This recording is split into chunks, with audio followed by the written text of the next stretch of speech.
أعوذ بالله من الشيطان الرجيم. بسم الله الرحمن الرحيم.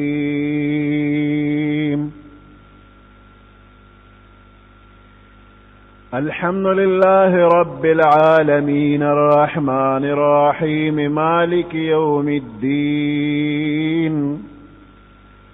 إياك نعبد وإياك نستعين.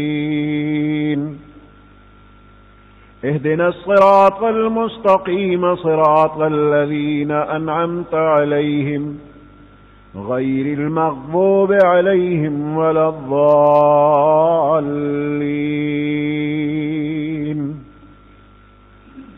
صدق الله العظيم.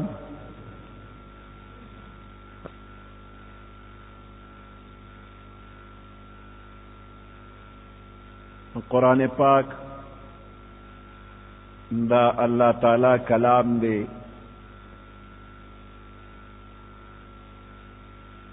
دا اللہ تعالی کتاب دے. پیغمبر علیہ السلام تا پیوزل پورا قرآن نہ دے نازل شوے، بلکہ مختلف حالاتو او ضروریاتو پا مناسبت باندے مختلف آیاتنا دا پیغمبر علیہ السلام زمانہ کے با نازل دل. دیو جنا دا پیغمبر علیہ السلام پا زمانہ کے دا ممکن نوا کہ دا شورونا قرآن پاک پا یو کتابی شکل کی اولی کلیشی او محفوظ کلیشی. پا ابتدا دا اسلام کے دا قرآن پاک دا حفاظت دا پارا دا طول نزیاد زور پا قوت حافظہ اچولے کے دبا.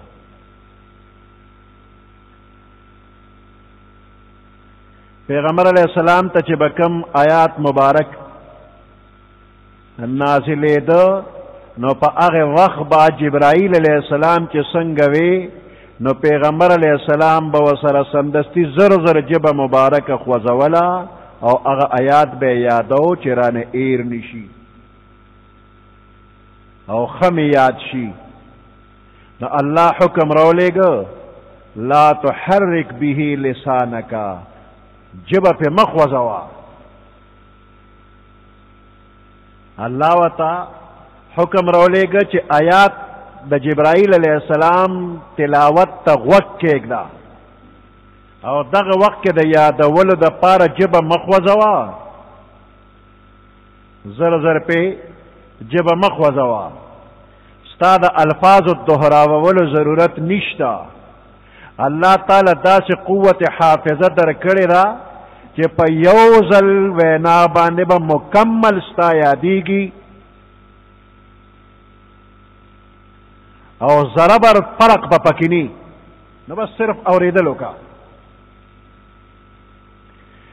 نو دینا پس چی پیغمبر علیہ السلام تب جبرائیل کم آیات ہوئی او جبرائیل بلال فوراً پورا پا پورا با اغا آیات یادو او پیغمبر علیہ السلام با یو صحابی تا وہ فرمائل چی دا اولی کا املا بے اویلو. پیغمبر علیہ السلام چی املا بخلاص اکلا صحابی با لکلو کرن بیا بے پیغمبر علیہ السلام تا وورل کلکلو کی باتی لگزر دیر فرق راغلو فرق بیتی ہوئیستا. پا دی طریقہ باندے دا طول قرآن پاک دا طول نزیات محفوظہ خزانہ دا پیغمبر علیہ السلام ظلم مبارک پا ظلم مبارک کے طول قرآن اللہ محفوظ کو او پا دغ ظلم مبارک کے چکم قرآن زیشو پاگے کے دا یو معمولی دا یوی دیر کمی غلطے امکان ہم نشتا. و بیام پیغمبر علیہ السلام با دمرا احتیاط کو کہ ہر کال پر رمضان کے جبرائیل علیہ السلام تب ٹول قرآن اورو جسومرا ٹول قرآن نازل شویو اگر ٹول پا ٹول بے وطا اورو. او پا آخری کال چی پیغمبر علیہ السلام وفات کے دو نو جبرائیل علیہ السلام تے دوزل مکمل قرآن اورولی لی دور بے کو. او صحابه کرامو ته پیغمبر علیہ السلام د قرآن پاک معنی او مطلب بم خو ورسره الفاظ به هم په صحابه کرامو یادول او خپل د صحابه کرامو د یادولو دومره شوق چې هر بندا د یو بل نه د قرآن په یادولو کې د مخکې کېدلو فکر وکاو بلکې بعض زنانا هغوی خپلو خاوندانو سره چې نکاح کوله وی مهر به نه راکې خو قرآن به راته ښې ما ته قرآن وښیه دا مې مهر شو نو د قرآن د یادولو سره د زنانو دومره شوق و چې مهر ناخلمه ما ته د دې په بدل قرآن وښیه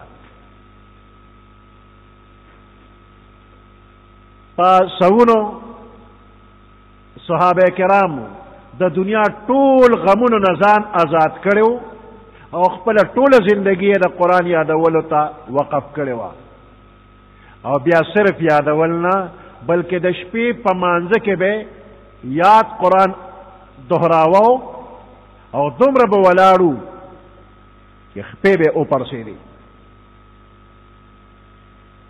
عباده ابن صامت رضی الله تعالی عنہ فرمایي چې کله به یو سړي هجرت وکړ د مکې مکرمې نه مدینې منورې ته به راغی وی پیغمبر علیه السلام به د مدینې انصارو کې یو کس ته حواله کړ وی به ده ته قرآن وښیه مسجد نبوي کې د قرآن د یادولو والو اوازونه دومره به زیات شو چې کله کله پیغمبر علیه السلام به تاکید وفرمایه چې لږ په مزه وایې په مزه وایې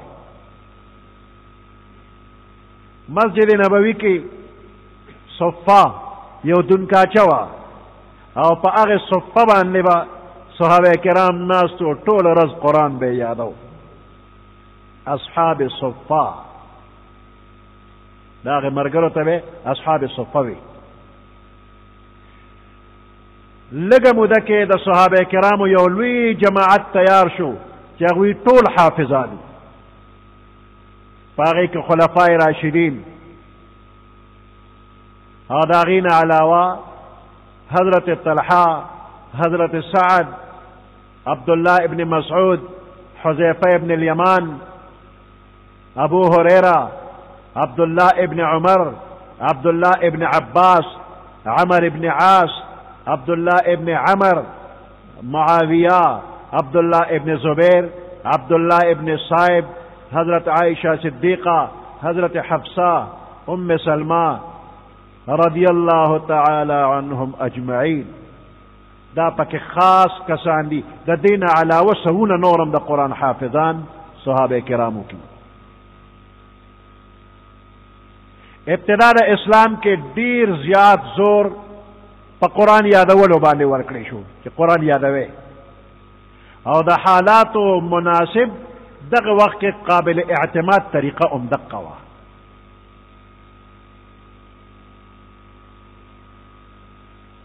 دغه وخت کې د لیکلو لوستلو والو تعداد کمو او د کتاب چاپ کولو دپاره پرس او چاپخانې نه وې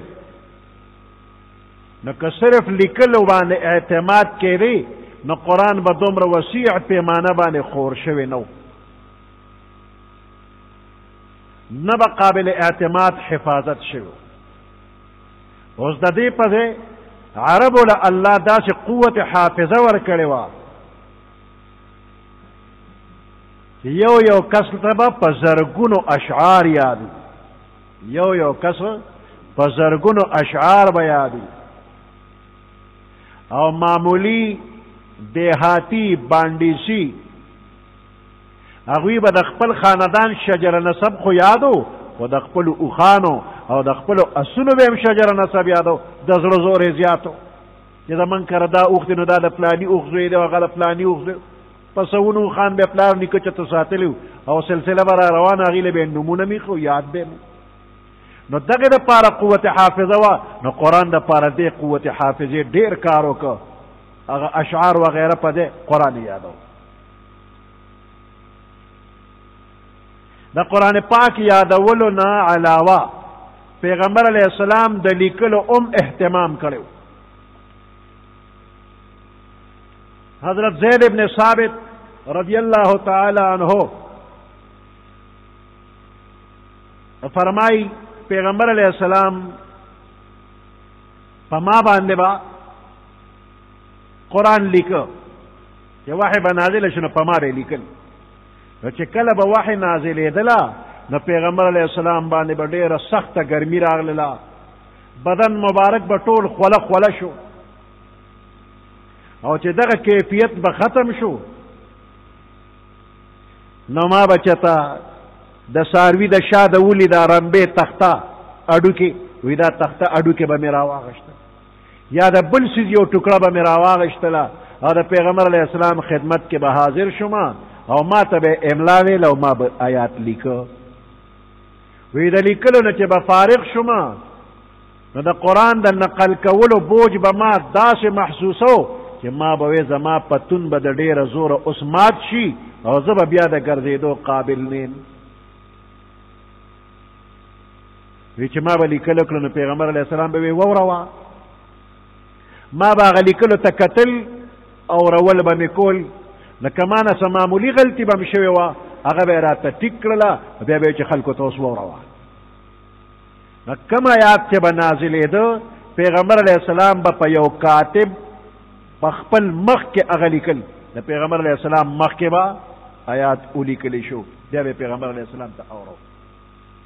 د حضرت زید ابن ثابت رضی اللہ تعالی عنہ نه علاوه نور صحابه کرامو باندې هم پیغمبر علیہ السلام کتابت او لیکل با کول. پاغی کے خلفاء راشدین هم دی پاغی ویم لیکل کول.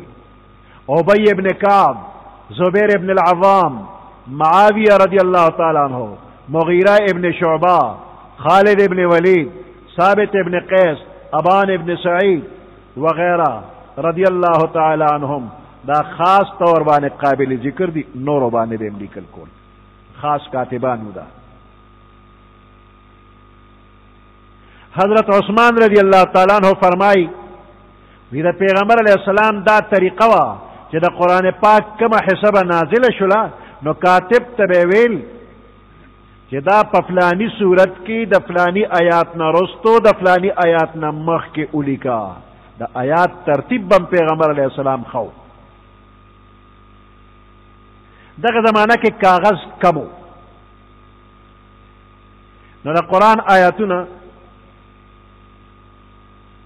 زیات تر کانو باندې، سرمنه باندې، د قجرو په لختو باندې، په بانس باندې، د ونو په پاڼو باندې، د سارو په اډوکو باندې لیکل کېده به. البته کله کله به کاغذ میلاوېده، په کاغذ به هم لیکل، خو کاغذ کمو. نو په دې طریقه د پیغمبر علیہ السلام په زمانه کې د قرآن پاک لیکل نسخه تیار شوله.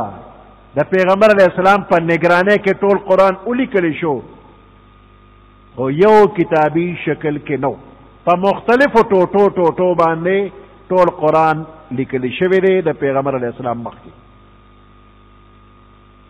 او دې سره صحابه کرامو د خپل یاداشت دپاره ځان له بم لیکل کول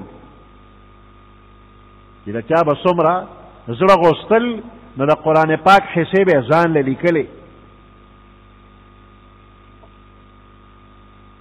حضرت عمر رضی اللہ تعالیٰ عنہ چې مسلمانېده دا د اسلام ابتدا وه، نو دی د خور او د اوښي کور ته چې لاړه او ورې وډبو، قصه مشهوره ده معلومه ده. هغه وخت کې حضرت خباب رضی اللہ تعالیٰ عنہ د عمر رضی اللہ تعالیٰ عنہ خور او اوښي ته قرآن خو خپل لیکلې صحیفه ورسره وه. نو په ابتدا کې صحابه کرامو ځان لا د خپل یاداشت لپاره به هم لیکل کول.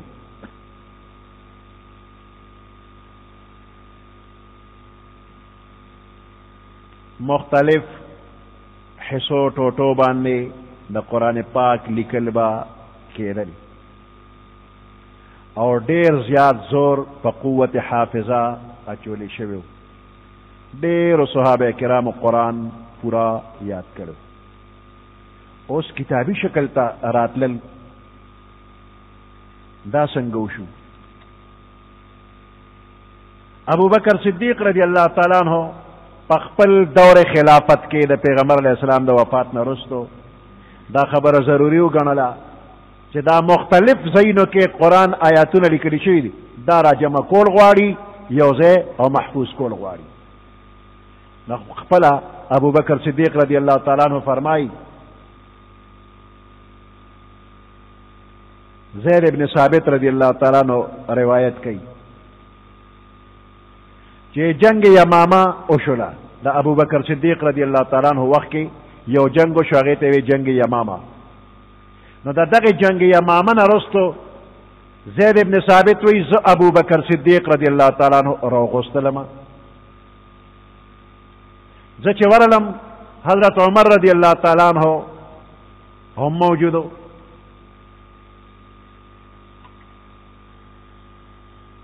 نو ما ته وفرمایل چې ما ته عمر راغی او راته ویل چې په دې جهادونو کې د قرآن حافظان شهیدان شو، به حافظان شهیدان شو. که داسې دا جهادونه جاری وي او د قرآن د حافظان د جهادونو کې شهیدان کیږي نو دا قرآن به زمونږ نه ختم شي. ډېره حصه به ختم شي. نو زما رای دا ده چې ته حکم وکړه چې دا ټول قرآن په ترتیب ولیکلی شي، یو نسخه تیاره شي. وی ما عمر ته وی چې عمره هغه کار څنګه وکم چې پیغمبر علیه السلام نه دی کړی؟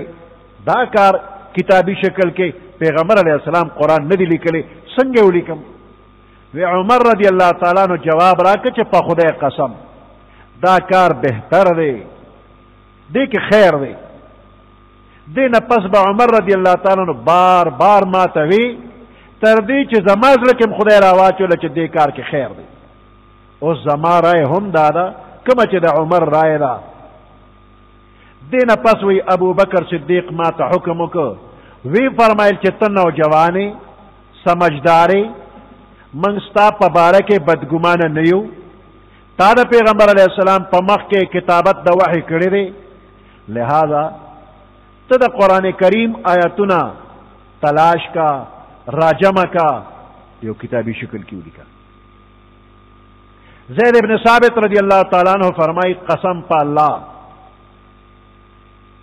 که دې حضراتو ما ته وی چې غر اونړوه یو ځای نه بل ځای ته یوسه، دا حکم یې ما ته کړی وی، د دې به دومره بوج په ما نو لکه څومره چې د قرآن په جمع کولو باندې په ما بوج راغی، لکه دا ډېر د ذمهوارۍ کارو.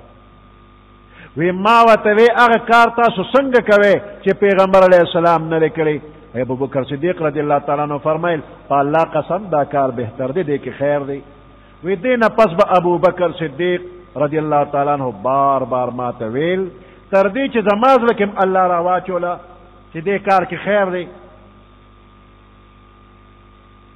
وی دی نه پس بیا ما د قرآن آیاتونه راجمع کول شروع کړل، د قجرو په لختو، په کاڼو، په تختو، په سرمن وغیرہ، او د خلکو په سینو کې چې یادو دا ټول دا مې راجمع کړل.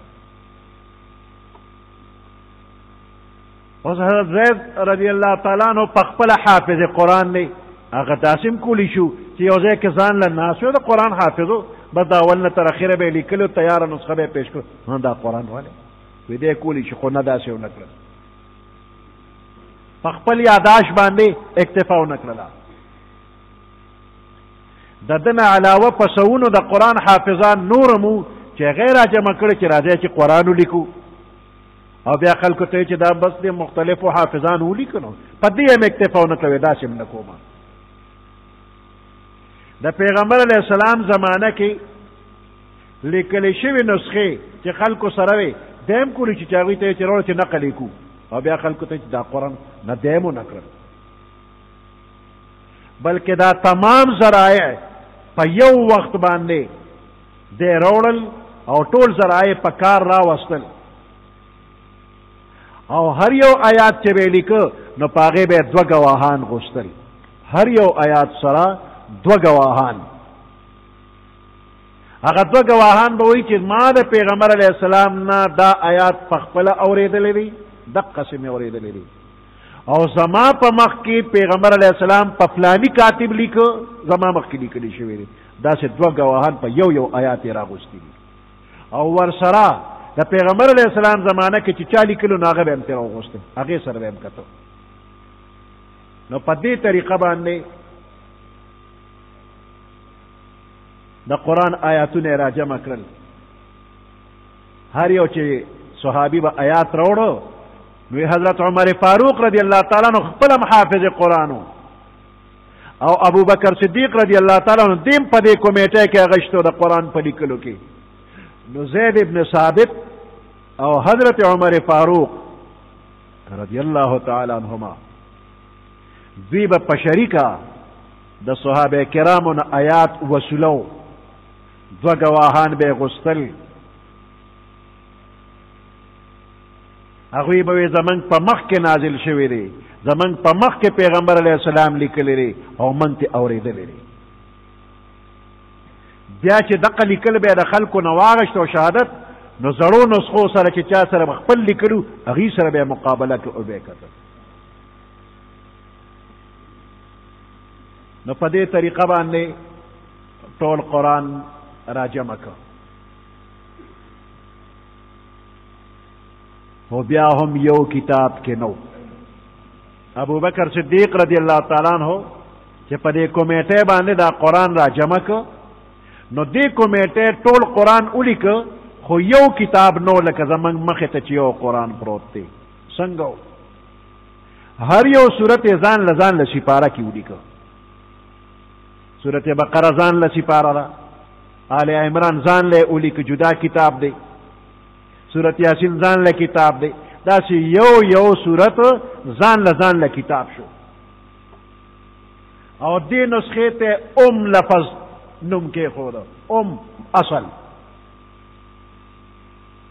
نو په دې ترتیب باندې چې دا قرآن را جمع شو، نو دا هغه ترتیب و چې پیغمبر علیه السلام به صحابه کرامو ته ویل چې دا آیات په فلانی صورت کې فلانی آیات نه مخکې فلانی آیات نه مخکې ولیکه. نو دغه ترتیب هم پکې و، خو د صورتونو ترتیب نو، هر صورت ځان له کتاب و. او په دې نسخه کې د قرآن پاک د 7 قرتونو لحاظ ساتلی شوی و چې په کم قرت چا وی نو ویلی شو.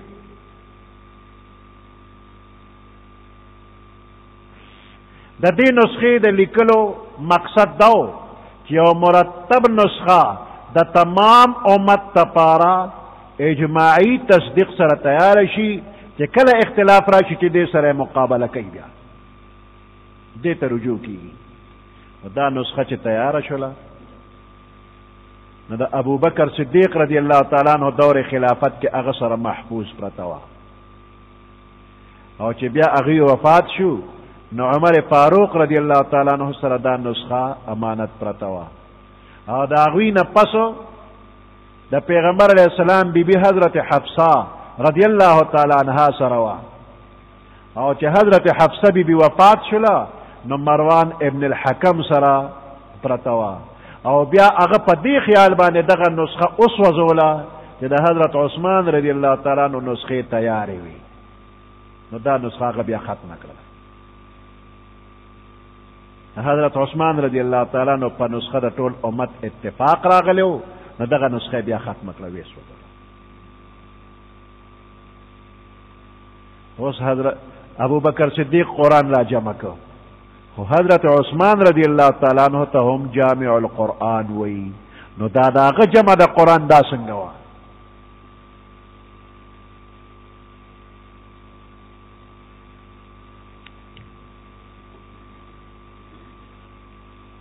حضرت عثمان جامع القرآن، دا واقعه داسې ده چې د حضرت عثمان رضی الله تعالی عنہ په وخت کې اسلام د عربو نه اوتو، روم ته لاړ، ایران تلار، پاکستان، افغانستان، ہندوستان طرف تا اسلام رو رسید. دا حضرت عثمان رضی اللہ تعالیٰ عنہ پا دور خلافت کی اسلام 400 تا رو رسید. دا پیخور پا علاقہ باندے حضرت سنان ابن سلمہ ابن المحبق رضی اللہ تعالیٰ عنہ صحابی پیخور تا رو رسید. حضرت سنان صحاب بابا دا حضرت عثمان رضی اللہ تعالیٰ عنہ دور کی پیخور علاقے ترور اور دغه زمانہ دا 35 ہجری و 400 ته اسلام را رسیدلی او 400 دا ډیر پخوانی خار دی د حضرت عیسی علیہ السلام نه مخکې دا خار آبادو 400 وال عیسی علیہ السلام د زمانې نه مخکې خار آبادو او په دې باندې د 400 مقبره چې په ایشیا کې د ټولو نه زړه مقبره ده او د ټولو نه وسیع او لویه مقبره ده په دنیا کې وګوره دا مقبره نو دا بیا د اکبر باچا او د شاهجهان باچا په وخت کې جوړه شوې دا مقبره وقف شوې ده. وی 400 نن ورخاته ته دا میدان همواړه مقبره د قبرستان مراکړو نه تر تنګي پورې دا شان وقف کړی د اکبر او شاهجهان. نو دې ځای ته د حضرت عثمان رضی الله تعالی عنہ په دور کې اسلام را ورسېده.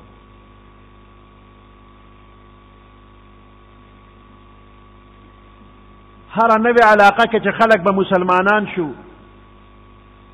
نو د هغې مجاهدینو نه قرآن به زده کو چې د چا په لاس باندې به دوی ته د اسلام ښکلی نعمت میلو شوی و. د هغې تاجرانو نه به قرآن زده کو چې کوم تاجران به د دوی علاقې ته راغلي وو او بیا به د هغوی په لاس دوی مسلمانان وو. او مخکې خو تاسو وویل چې قرآن په 7 قرتونو راغلی وو. نو مختلف صحابه کرامو د پیغمبر علیہ السلام نه مختلف قراءت مطابق قرآن زده کړو.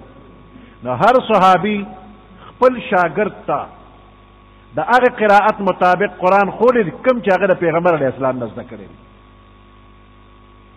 نو دغه شانته د قراءتونو اختلاف لري لري ملکونو ته ورسېده. نو کم خلق چې د دینه واقف وو چې قرآن په 7 قراءتونو راغلی دی نو هغه خلکو کې خو اختلاف نو خو چې کم خلق لري علاقو کې دی او د دې اختلاف نه خبر نو چې قرآن په 7 قراءتو دی نو هغه خلکو کې به جګړې پیښې دي. بعضې خلکو به خپل قرت ته ټیک وي او د بل قرت ته به غلط وي. دې جګړو کې دا خطره وه چې متواتر قرآن ته څوک غلط وي نو سنگین جرم کوي، لویه ګناه ده. او بله دا چې حضرت زید رضی الله تعالی عنہ کومه نسخه د قرآن لیکلې وه هغه په مدینه منوره کې موجود وه نو نورو علاقو کې خو نه وه. په ټول عالم اسلام کې داسې معیاري نسخه بله نه وه چې د امت دپاره هغه حجت او دلیل شي. او نورې ځان له انفرادي چې چا نسخې لیکلې وي په هغې کې د 7 قراءتونو د راجمع کولو اهتمام نو. نو د جګړو فیصلې دپاره قابل اعتماد طریقه دا وه چې په تمام عالم اسلام کې یوه نسخه دې خوره شي چې په هغې کې د 7 قراءتونو لحاظ وي او کم قرت ټیک دی او کم غلط دی دا پته پکې لګي. دا کارنامه حضرت عثمان رضی الله تعالی عنہ کړې ده. هغه څنګه وکړله؟ حذیفه ابن الیمان رضی الله تعالی عنہ د آرمینیا او آذربایجان چې دا د روس علاقې دي په دې کې جهاد لتلی او هغه ځای کې ولیدل چې خلک د قرآن پاک په قراءتونو کې یو بل سره اختلاف کوي. نو دی چې مدینه منورې ته واپس راغی نو حضرت عثمان رضی الله تعالی عنہ ته ورغی یا امیر المؤمنین ادرک الامه، امیر المؤمنین امت بیا موما.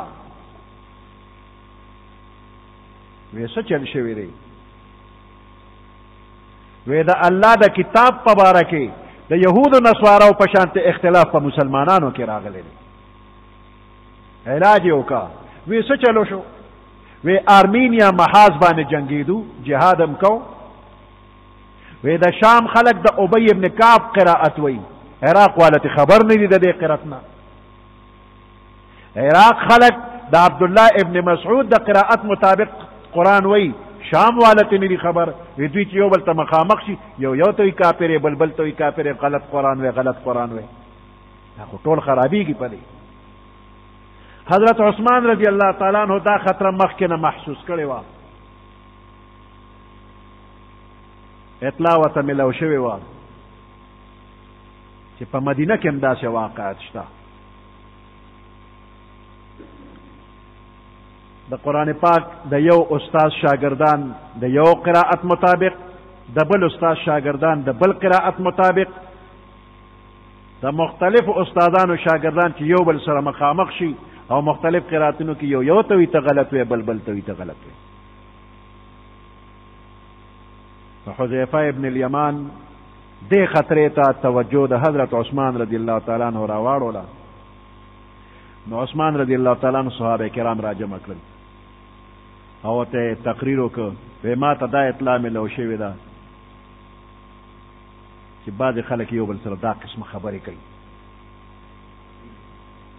زما قرت ستا د قرت نه بهتر دی او دا خبره کفر ته رسي.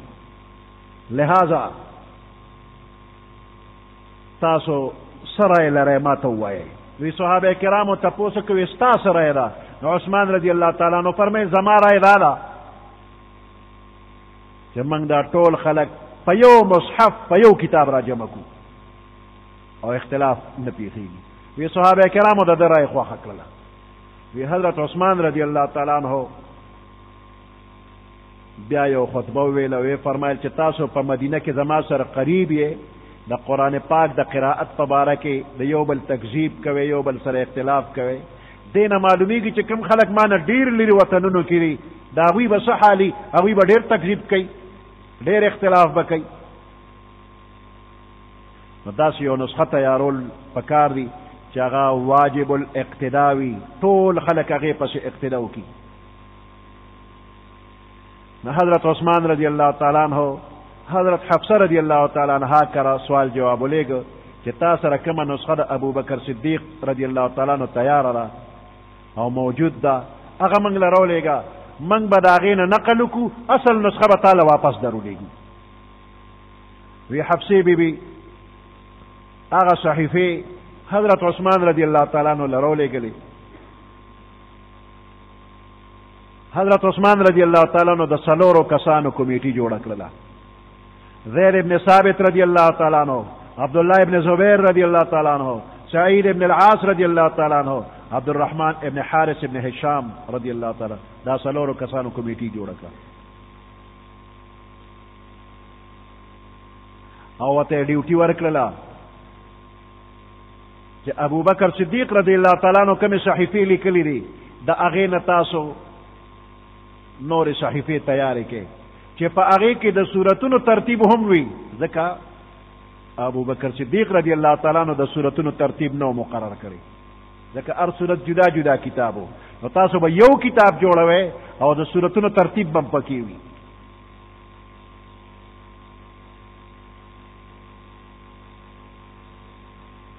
وی دا څلور واړه صحابه کرام په دې کې زید رضی الله تعالی عنہ انصاری او دا درې کسان دا قریشی. وی عثمان رضی الله تعالی عنہ فرمایل چې ستاسو د زید ترمنځ د قرآن په یو حصه کې اختلاف راشي چې کم یو لفظ په کومه طریقه ولیکو، لیکلو کې اختلاف راشي، نو تاسو د قریشو په زبان باندې دی ولیکئ، ځکه قرآن په قریشي زبان نازل دی.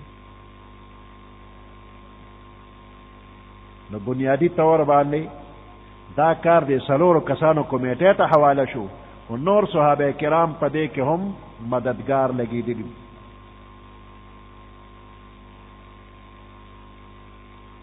د ابو بکر صدیق رضی الله تعالی عنہ زمانه کې چې کومه نسخه تیاره شوې وه په هغې کې سورتونه مرتب نه وو، هر سورت جدا جدا کتاب و، او دې کمیټې چې کوم قرآن ولیکه نو هغې کې سورتونه په ترتیب کړل.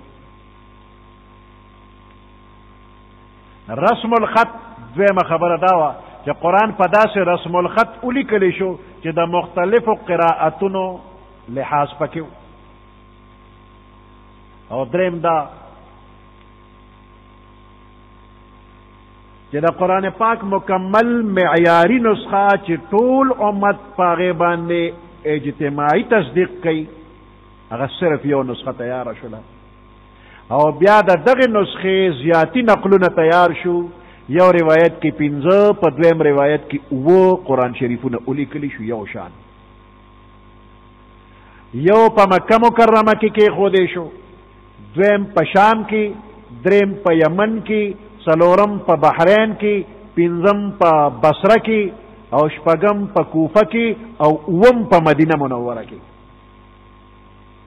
دې ښارونو ته یو یو قرآن ولېږلی شو او ټولو خلکو ته حکم وشو چې تاسو خپل قرآن ګورئ نو دې سره مقابله کوئ که چا سره څه لیکل وي.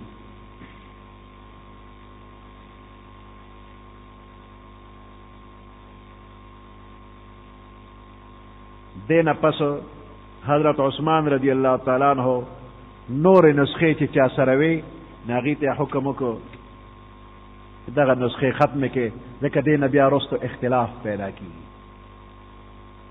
یوه نسخه بس تیاره پاتې شو. د قرآن اصل نسخه چې دې کمیټې ولیکله وی دا اصل شو او د دې نه که د چا سره مختلف لیکل وي ختم یې کړي. وی ټولو صحابه کرامو د عثمان رضی الله تعالی عنہ دا کار ډېر ښه وګڼو، تایید یې وکړو، حمایت یې وکړو.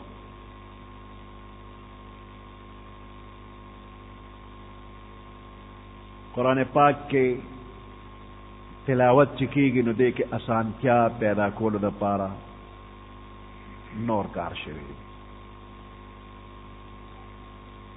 فیصله وشوله چې عثمان رضی الله تعالی عنہ دا قرآن په کم طرز ولیکه، بس دې نه پس ټول امت به هم په دغې طرز لیکل کوي، بل طرز به پکې ني.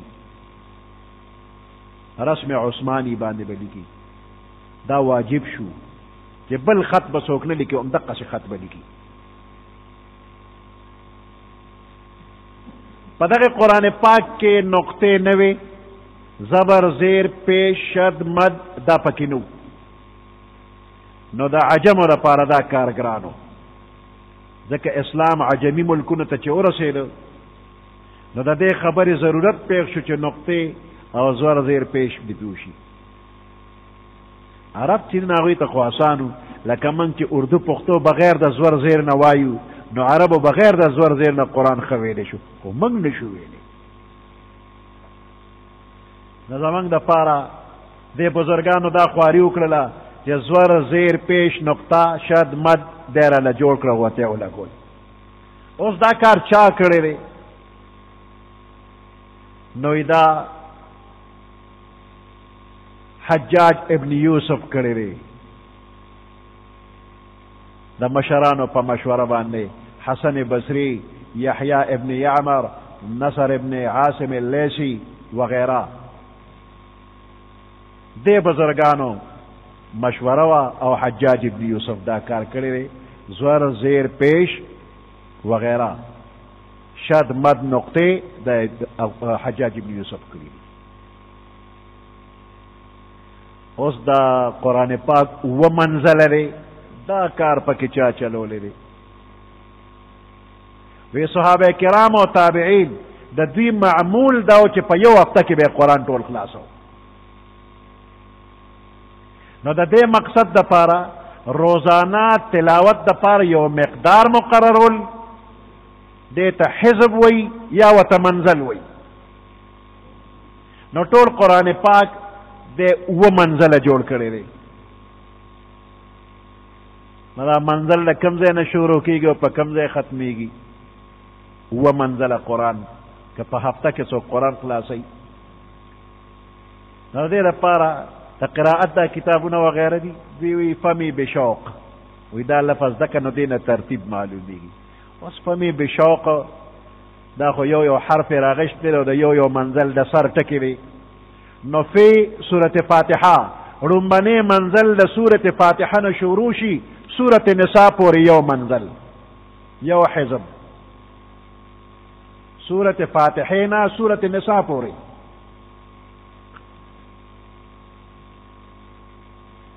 دویم منزل د سورت مائدنا تر سورت توبه پوری. دویم منزل د سورت مائدنا سورت توبه پوری. او دریم منزل د سورت یونس نا سورت نحل پوری. او سلورم منزل د سورت بنی اسرائیل نا سورت الفرقان پوری دی. او پنځم د سورت شعراء نا سورت یاسین پوری دی. او شپږم د والصافات نوالا تر حجرات پوری دی. او اوم د سورت قاف نه تر اخره پوری دی. اوس د سر سر ټکو ته وګوره. نو لومبنې د فاتحې نه دی، دویم د مائدې نه دی، او دریم د یونس نه دی. دا درې واړه یو ځای که نو دی نه فمی جوړ شو. فمی فی فاتحه میم مائده یہ یونس فمی. بشوق بنی اسرائیل و پسې شعراء شین والصافات واو او قاف آخر کې شو. نو دا و منزله د قرآن جوړ شو. و حزبه دا سپاره پکې کم ځای کې جوړې شوې. 10 سپاره. سی پارا دا پارسه لپس سی من 10 پارا من جز 10 جز. نو دا 10 حصے منگ ورته سپاره وایو، پارا یا سپارا. وی دا د ماشومانو چې قرآن وی نو د دوی د اسانتیا په خیال باندې 10 مساوي حصے یې جوړې کړې دي.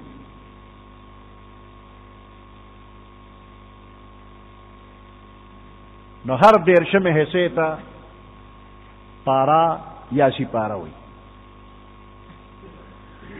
اوس پاتې شي رکوع. نو دا رکوع په مانځه کې چې قرآن ویل کېږي په مانځه کې، نو د الحمد نه پس یو خاص مقدار کې حصه د قرآن دا به صحابه کرام او تابعین وغیره ویلا او بیا به رکوع تلل. نو دغه خاص مقدار له نوم کې خود رکوع دې پورې بس. نور به ان شاء الله بيش. سبحان ربك رب العزة عما يصفون وسلام على المرسلين والحمد لله رب العالمين. اللهم ربنا آتنا في الدنيا حسنة وفي الآخرة حسنة وقنا عذاب النار وأدخلنا الجنة مع الأبرار يا عزيز يا